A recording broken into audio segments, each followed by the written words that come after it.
নমস্কার, উত্তর পূর্বাঞ্চলের বিশেষ কিছু সংবাদ নিয়ে নর্থ ইস্ট নিউজে আপনাদের স্বাগত জানাই। সুব্রতা দাস। বিস্তারিত সংবাদের আগে এক নজরে দেখে নেই আজকের সংবাদ শিরোনাম। পুনরায় ভয়াবহ বন্যার কবলে পড়ার আশঙ্কা, বেরেঙ্গা বাঁধ জরাজীর্ণ অবস্থায় পরিণত হয়েছে।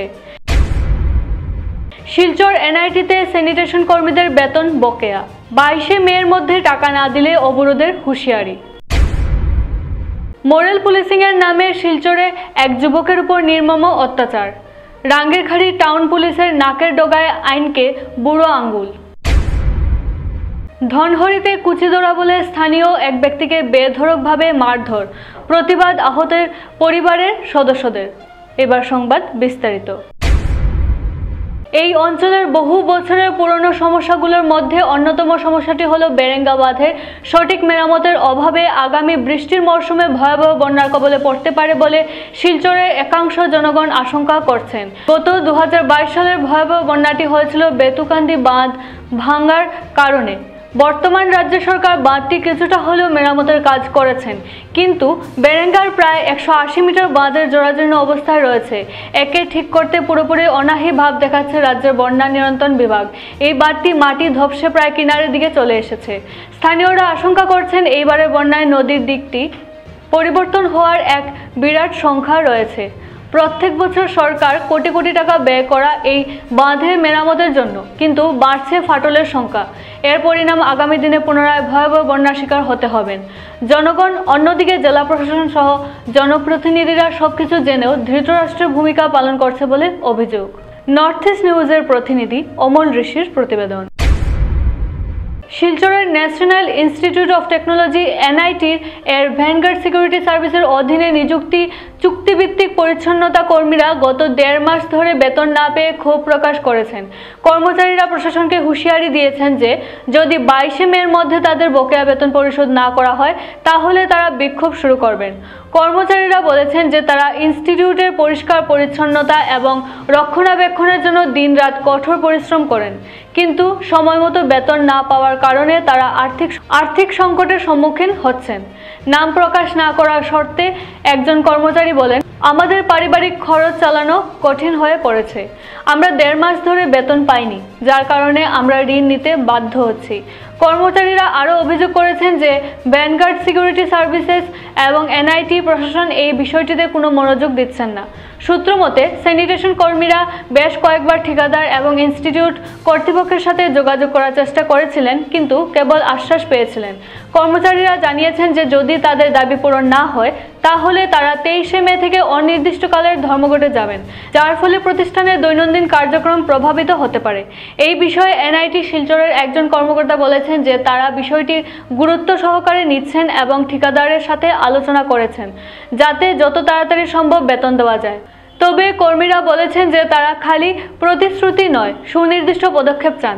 চুক্তিভিত্তিক কর্মচারীরা বেতন বকেয়া নিয়ে সমস্যার মুখোমুখি হওয়ার ঘটনা এটি প্রথম নয়। সারা দেশের অনেক সরকারি ও আধা সরকারি প্রতিষ্ঠানে চুক্তিভিত্তিক কর্মচারীদের ক্ষেত্রে এই ধরনের সমস্যা দেখা যায়। বিশেষজ্ঞরা মনে করেন যে এই ধরনের সমস্যা সমাধানের জন্য সরকারের উচিত চুক্তি ব্যবস্থা সংস্কার করা এবং সময়মতো অর্থ প্রদান নিশ্চিত করার জন্য কঠোর নিয়ম আরোপ করা। কর্মচারীরা আশা প্রকাশ করেছেন যে তাদের কথা শোনা যাবে এবং তারা 22শে মের মধ্যে তাদের বকেয়া বেতন পেয়ে যাবেন, অন্যথায় তারা তাদের অধিকারের জন্য প্রতিবাদ করতে প্রস্তুত। আগামী 24 ঘন্টার মধ্যে এই বিষয়ে এনআইটি শিলচর প্রশাসন এবং ভ্যানগার্ড সিকিউরিটি সার্ভিস কি পদক্ষেপ নেয় সেদিকে সকলের নজর। নর্থ ইস্ট নিউজের ওয়ার্কভিলি ইনচার্জ সুরজিৎ চক্রবর্তীর প্রতিবেদন। হ্যাঁ, আপনি কতদিন ধরে কাজ করেন এখানে? 5 বছর। তো এখন তারা মোটামুটি 1 মাস 20 দিনে গেছে স্যালারি হয়েছেন, এই বিষয়ে আপনি কি বলতে চাইছেন? তো স্যালারি যে ওদের কাম তো সব ঠিক আছে, কোনো প্রবলেম নেই, গার্লস সব কাম ঠিক মতো হয়ে যায়, কিন্তু 5 তারিখে 6 তারিখের ভিতরে আমরা বিল জমা দিয়ে দিই। কিন্তু ওই যে স্যালারি প্রবলেমটা তো মেইন স্যার তারা করে, এগুলো তো আমরা করতে পারি না। আপনার স্যালারি হয়েছে? না, আমাদেরও হয় না, ওদের সাথে আমাদের। ভ্যানগার্ডের কোনো স্টাফের স্যালারি হয় না? হোস্টেলে কোনো স্যালারি হয় না। ভ্যানগার্ড এখানে কি কি নিয়েছে কন্ট্রাক্ট? তো হোস্টেল, আমরা হোস্টেল আছে, বাইরেও আছে, হাউসকিপিং আরও আছে, এদিকে ব্যাংক সিকিউরিটি আছে। তো এখন আপনারা যেহেতু স্যালারি নেন, আপনারা চলছেন কীরকম এতদিন ধরে? চলছে তো, ঋণ করে, কী করবো, ঋণ তার করে সব জায়গাতেই ঋণ আছে। সমস্যায় আপনিও আছেন? হ্যাঁ, আমি সমস্যায় আছি, আমাদেরও বিল হয় না, কোনো স্যালারি পাই না। আর কাজ আপনারা করে যাচ্ছেন রেগুলার? কাজ করে যাচ্ছে, আমাদের কোনো গাছ স্ট্যান্ডে কোনো প্রবলেম নেই। কাজ আপনারা রীতিমতো করে যাচ্ছেন, তারপরেও কোনো কোম্পানি আপনাদেরকে দেখছে না, এটাই তো? जंगल नहीं कटिंग नहीं हो रहा है, इसीलिए आप लोग का सैलरी रोका है, इस बारे में आप क्या कहना चाहेंगे? हम लोग का जो मेसिंग वर्कर है, 4 वर्कर है, हम लोग काम करते हैं और एनी टाइम हम लोग ड्यूटी में रहते हैं और ये लोग तेल देने नहीं खोजता है सभी टाइम। और मेसिंग 3 महीने से बंद रहता था, वो लोग को बोला ठीक करने के लिए, वो लोग ठीक नहीं किया। उसके बाद हम लोग बहुत सा कंप्लेन दिया, सुपरवाइजर को भी दिया, वो लोग नहीं दे रहा है, वो बोला कंपनी ठीक नहीं करके दे रहा है।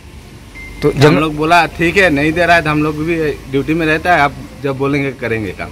तो इसीलिए काम नहीं हुआ है, मशीन नहीं ठीक नहीं होने के कारण से? ऐसे आप लोगों ने अपने मन से काम बंद नहीं किया था? हम लोग अपना मन से कभी नहीं करते हैं। और जंगल काटिंग का जो काम है वो जब सैलरी टाइम होता है तभी वो लोग आता है, काम देखता है, इधर नहीं हुआ उधर नहीं हुआ, इससे पहले कभी आके नहीं देखता है। हाँ, कंप्लेन है अभी। तो मशीन बंद था तो लोग काम कैसे करेंगे फिर? उस टाइम जंगल था ही नहीं, तो फिर आप बोल रहे जंगल काटने की वजह से? अभी का कंप्लेन है ना ये। तो अभी आप लोगों का मशीन ठीक है? हाँ, तो अभी काम नहीं हो रहा है फिर? अभी चल रहा है काम। तो फिर सैलरी क्यों रोका गया? सैलरी तो हम लोग का फरवरी महीने से भी लटका हुआ है। तो ये इतने सारे जो लोग हैं यहाँ पे काम कर रहे हैं, जो यही काम करके अपना जीविका चला रहे हैं, वो कैसे चलेंगे फिर? अपना पॉकेट से तो हम लोग 2 महीने हम लोग को सैलरी दे दिया, 1 महीना पेंडिंग है अभी। अपना पॉकेट से मतलब? हम लोग का खुद का पॉकेट से। या आप अपने पॉकेट से दिए? कंपनी का पॉकेट से। तो कंपनी अभी अगर नहीं, NIT अगर बिल नहीं दे रहा है तो कंपनी क्या डिसीजन लेगा अभी? कंपनी बोला है NIT बिल छोड़ेगा तो हम लोग पैसा दे देगा, उससे पहले नहीं देंगे। और तब तक ये लोग क्या करेंगे? आप वेनगार्ड के इंचार्ज के नाते अब खुद सोचिए, लोग अभी अब तक क्या करेंगे? जब तक सैलरी नहीं हो रहा है तब तक ये लोग कैसे चलेंगे? तो बात है। आपने बात किया था अपने बॉस से? क्या बात हुआ है, थोड़ा बताइए हमको भी। बॉस से तो ये बात किया था, हम नहीं किया था, हम अकाउंट सेक्शन से बात किया था।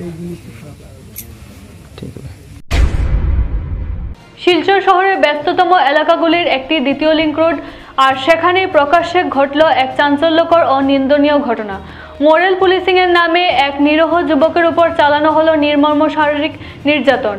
এই ঘটনার চাঞ্চল্য ছড়িয়ে পড়েছে গোটা শহরে। সূত্র অনুযায়ী এই ঘটনা ঘটে রাঙ্গিরখাড়ি টাউন থানার একেবারে সন্নিকটে, যা স্বাভাবিকভাবে প্রশ্ন তুলে যখন থানার এত কাছাকাছি তখন কি পুলিশ অন্ধ নাকি ইচ্ছাকৃতভাবেই চোখ বুজে রয়েছে প্রশাসন? স্থানীয়দের বক্তব্য, কিছু ব্যক্তি নিজেদের নৈতিকতার অভিভাবক মনে করে যুবকটিকে ঘিরে ধরে প্রকাশ্যে মারধর করে। আর অপরাধ কি, এ প্রশ্নের জবাব নেই কারো কাছে। এমনকি অভিযুক্তদের কেউ একজনও আইনের আওতায় এসেছে বলে জানা যায়নি। আইনের শাসনের বদলে বাহুবলের কেমন রাজত্ব? এ কোন সমাজ যেখানে ব্যক্তি বিশেষ নিজেদের পুলিশ, বিচারক ও শাস্তিদাতা ভাবে? এ যেন আইন শৃঙ্খলার সম্পূর্ণ ব্যর্থতার প্রতিচ্ছবি। রাস্তায় দাঁড়িয়ে কেউ যদি এইভাবে বিচার করে নিতে পারে তবে পুলিশের অস্তিত্বই বা কোথায়? নাকি পুলিশ প্রশাসন কেবল নিরীহ মানুষের উপর সাহস দেখাতেই ব্যস্ত? প্রশাসনের নির্লিপ্ততা ও কার্যত নীরবতা এই ঘটনার অন্যতম উদ্বেগজনক দিক। রাঙ্গিরখাড়ি টাউন থানার কয়েকশো মিটার দূরত্বে দাঁড়িয়ে আইনকে বুড়ো আঙ্গুল দেখিয়ে নিজের হাতে আইন তুলে নিয়ে মানুষ মারছে কিছু স্বশোষিত নৈতিক রক্ষক। এটা শহরের কলঙ্ক নয় তো কি? শিলচর শহরের গণতান্ত্রিক চেতনা ও নাগরিক অধিকারের জন্য এক অশনির সংকেত। প্রশাসনের কাছে জোরালো দাবি, অবিলম্বে এই ঘটনার নিরপেক্ষ তদন্ত করে অভিযুক্তদের দৃষ্টান্তমূলক শাস্তি দিতে হবে, নইলে শহরের সাধারণ মানুষ আর কতদিন এই অনৈতিক মোরাল পুলিশিংয়ের ভয়ে পথ চলবে? নর্থ ইস্ট নিউজের বরাকভ্যালি ইনচার্জ সুরজিৎ চক্রবর্তীর প্রতিবেদন।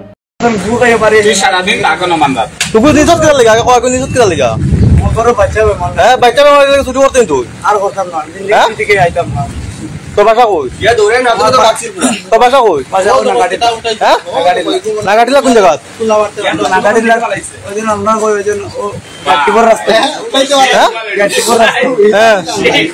রবিদা খুলিলা, তোর বান খুলিলা। ও রবিদা বান খুলিলা, চিন্তা করো। বাংলা আরামসে খুলবো ওর রসে টান বাদ করে যাবো এবারে না যেতাম না স্যার হ্যাঁ বান করলে যেতাম না এটা বাদ খাওয়া হবে না ওই যে রসি নাম কি দা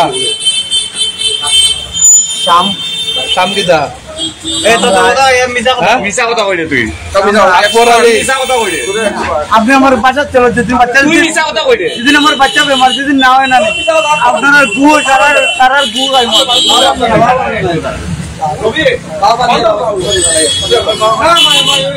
তোরে যদি আমি বান্ধি না নি আর তুই ছুটতে না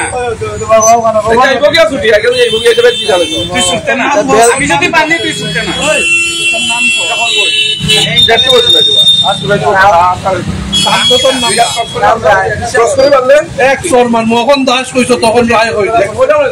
আপনি বিশ্বাস করলেন আমার বাচ্চা চলো বাসা দিয়ে কি তুই শুরু করলে না আগে এটা নাম কো আগে আর জিন্দগি কত নাম কো সত্যি নাম কো শাম শাম কি দা রায় এখন দাস কস এখন রায় কস আপনি বিশ্বাস করলেন আমার করে চলেন একবার দাস কস একবার রায় কস তো কয় নাম্বার দে মোবাইল নাম্বার কো হ্যাঁ কেউ নাম্বার নাই নি আর তোর লগে কি তাই অন্য কিছু তোর লগে মোবাইল নাই আরে এগুলো বড় বেতালা মার মু তোরে বেতালা মার কিরা লাগি কুঞ্চু ইয়ো এটা তোরা সামা কো ধরো দুইয়াতে বান মোবাইল লইছো তো আমি মোবাইল তোর মোবাইল উঠ করে পাবো মখন তোর মোবাইল তোর দাঁড়াও না চুপচাপ দাঁড়াও না স্যার তোর বাচ্চা দাঁড়াও না না ও আমার লগর তোর লগরকে গুগল ডাক দে ফোন করে কয় তো না না ফের লিয়ে যাবো কে বান্ধো না এ বাগবো কোন ফের লিয়ে যাবো কে এ বাগার চান্স লর সেগুন ফের লই যাবে ও কোন গেছে ও তো ওজন দেখো না বেতালা ওজন ধরিয়া দেবো তোমরা বিশ্বাস করলে না এখন ও তো বান্ধ না ও তো স্কুটি লিয়ে আপনি যাও না এ আপু ফের লিয়ে গেছে মারিও তো যে গিয়া ও স্যার হ্যালো একজন ফের লিয়ে যাও না ও স্যার দে হ্যাঁ একজন ফের লিয়ে যাও না মারিও না স্যার ও স্যার তোর অত সাহসী গেছি কেতি গাইয়া শুনি আর বাজার না স্যার ও ভাই বাড়ি গো না গাড়ি লে না টাকা দিলা চুরি করা জায়গা পাস না डंडा दे प्रथम तो जैसे बुझल आतेर ई जगत मारो आई तुमने वीडियो करियो ना मारो सब সোনাই বিধানসভার অন্তর্গত ধনহরিতে কুচিধরা বলে সন্দেহ করে স্থানীয় রূপাইবালির পারভেজ চৌধুরী নামের ব্যক্তিকে দলবদ্ধভাবে আক্রমণ করে আহত করেন। সেই সময় পারভেজ বিষয়টি নিয়ে কথা বললেও কেউ গুরুত্ব দেয় নাই। ঘটনার বিবরণে পারভেজ চৌধুরী বলেন, সে সন্ধ্যায় ঘর থেকে বেরিয়ে এসে রাস্তার পাশে থাকা ওএনজিসির সামনে এসে দাঁড়ায়। সেখানে দেখতে পায় একটি অচেনা ছোট কন্যা হাঁটাফেরা করছে। সে মেয়েটিকে ধরে জিজ্ঞেস করে, তুমি কোথা থেকে এসেছো? এই বিষয়টিকে কেন্দ্র করে প্রত্যক্ষ করা একজন বৃদ্ধ মানুষ এসে মারধর শুরু করে। ওর সঙ্গে সঙ্গে আরও কয়েকজন যুবক এসে তাকে বেধড়কভাবে মারতে শুরু করে। কোনো রকমে সে এখান থেকে সরে আসে। এরপর স্ত্রী তাকে শিলচর মেডিকেল কলেজে চিকিৎসার জন্য নিয়ে যান এবং সকালে তাকে ঘরে আনা হয়। অসুস্থ পিতাসহ স্ত্রী ও 4 কন্যা পারভেজ চৌধুরীর উপর আতর্কিতভাবে হামলার তীব্র ভাষায় নিন্দা জানিয়ে প্রশাসনের কাছে উপযুক্ত বিচারের দাবি করেন। নর্থ ইস্ট নিউজের বিশেষ প্রতিনিধি হিফজুর রহমান ভরভুইয়ার প্রতিবেদন। না আমার মতে দনরির মানুষের গুলা যেগুলা কাজ করছেন কালকে এটা ভালো কাজ করছেন না, তারা ওই রকমই অলরেডি দনরির মানুষগুলা মানে একটু বেশি উৎপাত করেন। আর যে কোনো জিনিস ফটো মারিয়া ভিডিও মারিয়া ফেসবুকে ভাইরাল করা এগুলো ঠিক হয়েছে না। তারার প্রতি আমরা কেস করতাম পারি বা যাইতাম আসলো কালকেও আজকেও যাইতাম আসলো গেছি না। আর যে কোনো জিনিস ফটো মারিয়া ভিডিও বানাইয়া ফেসবুকে ভাইরাল করা এগুলো ঠিক নাই। তার মেয়ের মতো দেখি আহে মেয়েরে মায়া করছে আদর করছে, এর লাগিন যে এইরকম ভিডিও বানাইয়া ফেসবুকে ভাইরাল করা এগুলো ঠিক হয়েছে না। বাচ্চাদের কিছু আদর বেশি।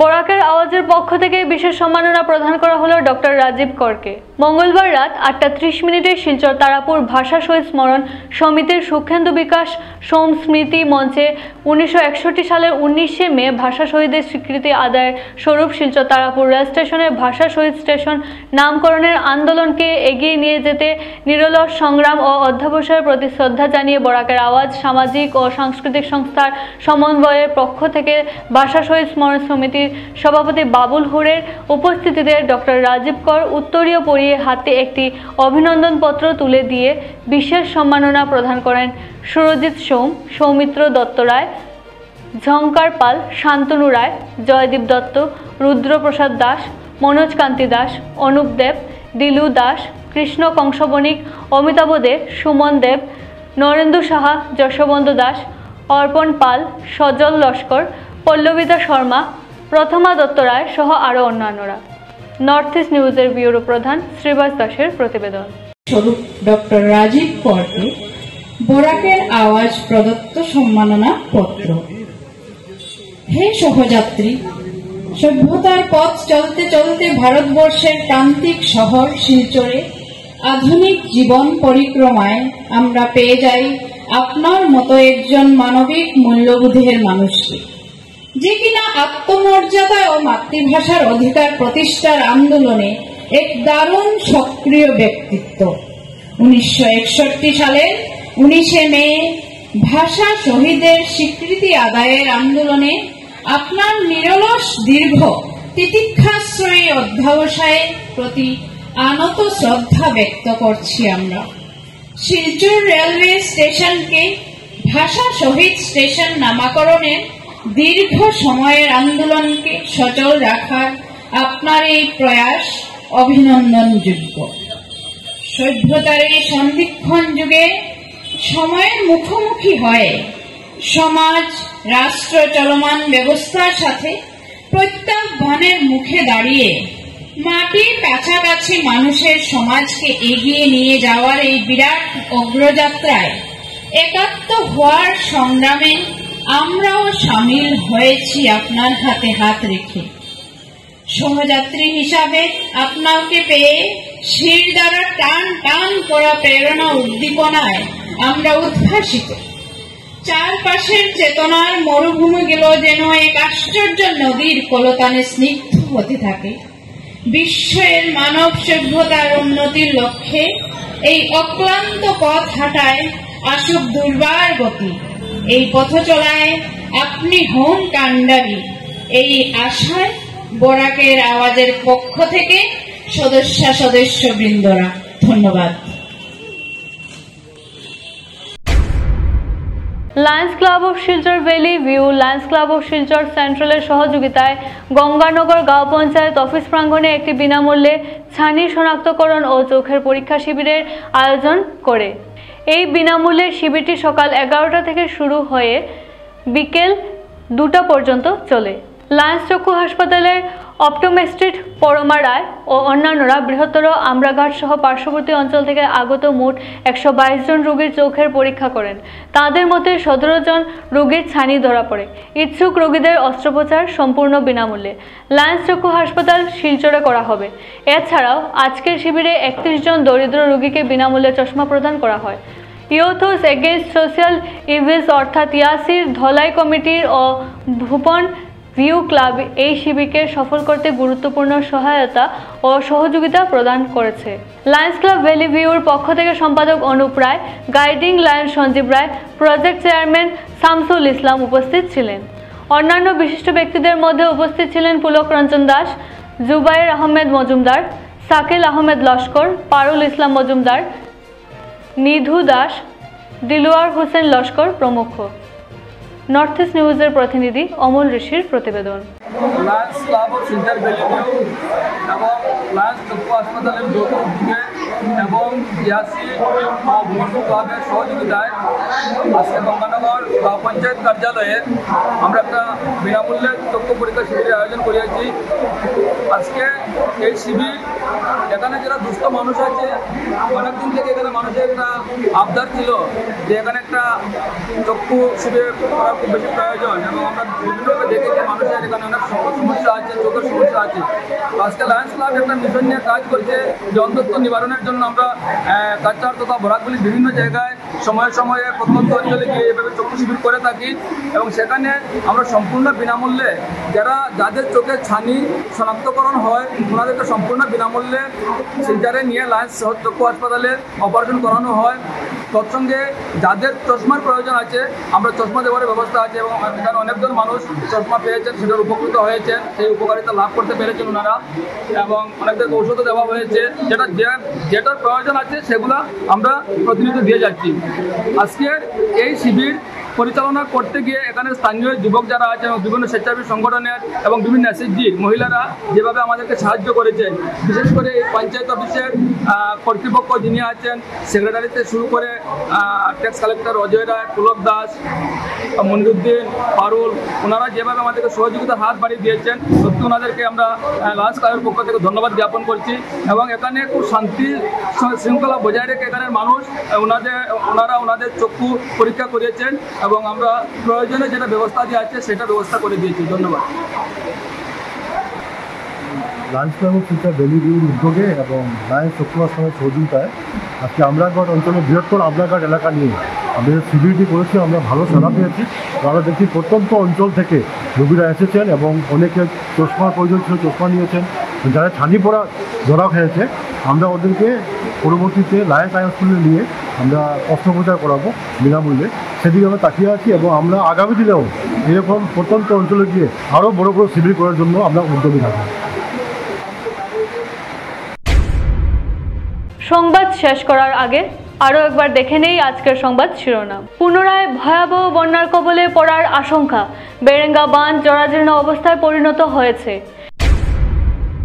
শিলচর এনআইটিতে স্যানিটেশন কর্মীদের বেতন বকেয়া, 22 মের মধ্যে টাকা না দিলে অবরোধের হুঁশিয়ারি। মোরাল পুলিশিং এর নামে শিলচরে এক যুবকের উপর নির্মম অত্যাচার, রাঙ্গিরখাড়ি টাউন পুলিশের নাকের ডগায় আইনকে বুড়ো আঙ্গুল। ধনহরিতে কুচিদোড়া বলে স্থানীয় এক ব্যক্তিকে বেধড়কভাবে মারধর, প্রতিবাদ আহতের পরিবারের সদস্যদের। এসিসি নেটওয়ার্কের 24 ঘন্টার নর্থ ইস্ট মিডিয়া বিভিন্ন সংবাদ, সঙ্গীত, নৃত্য, আসন, ক্রীড়া, চলচ্চিত্র, বিনোদনমূলক বিভিন্ন বিষয় প্রচারিত হয়ে থাকে। আপনাদের যে কোনো বিজ্ঞাপন, সংবাদ, সঙ্গীত ইত্যাদি প্রচারের জন্য আমাদের সাথে যোগাযোগ করুন। এসিসি নেটওয়ার্কের পাশাপাশি সোশ্যাল প্ল্যাটফর্ম ইউটিউব ও ফেসবুকে নর্থ ইস্ট নিউজ বাংলা নামের পেজেও আমাদের সংবাদ প্রচারিত হয়ে থাকে। সেখানে কমেন্টের মাধ্যমে আপনার মোবাইল ফোন নাম্বার তুলে ধরুন। আমাদের প্রতিনিধি আপনাদের সাথে অবশ্যই যোগাযোগ করবেন। ভারতের উত্তর পূর্বাঞ্চলের পাশাপাশি অন্যান্য স্থানের বিশেষ কিছু খবরের জন্য দেখতে থাকুন নর্থ ইস্ট নিউজ। ধন্যবাদ।